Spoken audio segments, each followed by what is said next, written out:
देश और दुनिया में तेजी से फैल रही स्वास्थ्य मुसीबत ने हर किसी की चिंता बढ़ाई हुई है। हर सरकार अपने अपने स्तर पर इससे निपटने की कोशिश भी कर रही है। इसी बीच आज भारतीय रिजर्व बैंक के गवर्नर शक्तिकांत दास ने भी मौजूदा हालत पर चिंता जाहिर की।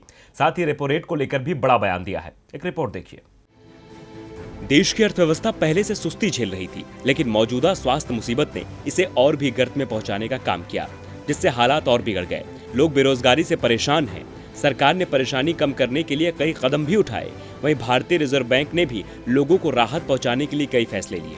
इसी कड़ी में आज आरबीआई गवर्नर शक्तिकांत दास ने रेपो रेट को लेकर एक और बड़ा बयान दिया। दरअसल आज आरबीआई गवर्नर शक्तिकांत दास ने 7वें SBI banking and economics conclave में कहा कि मौजूदा स्वास्थ्य मुसीबत ने दिखाया कि हमारी अर्थव्यवस्था और फाइनेंशियल सिस्टम कितना मजबूत और लचीला है। मौजूदा स्वास्थ्य मुसीबत पिछले 100 सालों में स्वास्थ्य और अर्थव्यवस्था पर सबसे बड़ी परेशानी बनकर सामने आई है। नौकरी से लेकर लोगों की दिनचर्या तक पर इसका बहुत ही बुरा असर पड़ा है। उन्होंने ये भी कहा कि मौजूदा हालात ने ग्लोबल चेन वैल्यू, अभी के वर्ल्ड ऑर्डर और लेबर की आवाजाही को पूरी दुनिया में प्रभावित किया है।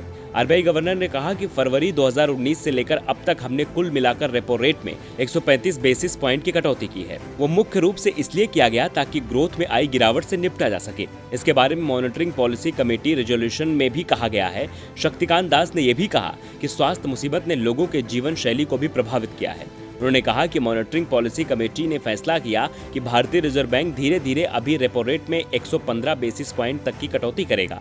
इस तरह से फरवरी 2019 से लेकर आने वाले समय में रेपो रेट में कुल कटौती 250 बेसिस पॉइंट हो जाएगी।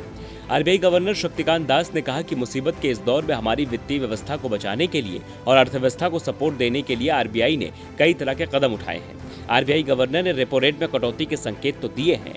देखना होगा कि कटौती का ऐलान कब तक होता है।